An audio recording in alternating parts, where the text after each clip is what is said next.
আমাকে কিছু খেতে দাও, আমি কিছু খাইনি।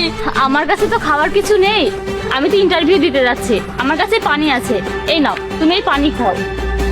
আর এই যে নাও, এই টাকাটা নাও, তুমি কিছু খেয়ে নিও। ঠিক আছে ঠিক আছে, তুমি খুব ভালো। বাবা, আমার জন্য দোয়া করবা, আমি ইন্টারভিউ দিতে যাচ্ছি। এই যে আপনার টাকা। না না বাবা, এই টাকা তো আমার না। না না, এটা তোমার টাকায় নাও। না না বাবা, এটা আমার টাকা না।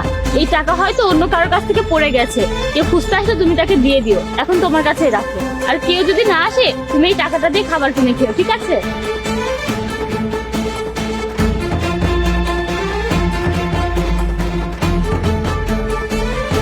এই মেয়ে, তুমি ওই ভিখারির বাচ্চাটাকে টাকা দিয়ে দিলে কেন? ভাইয়া, এই টাকাগুলো তো আমার না, আর ছেলেটা তো ক্ষুধার্ত অসহায়, তাই আমি টাকাগুলোকে দিয়ে দিয়েছি। তুমি কি পাগল হয়ে গেছো? এসব ওদের ধান্দা, ওদের কাজই মানুষের কাছে টাকা চেয়ে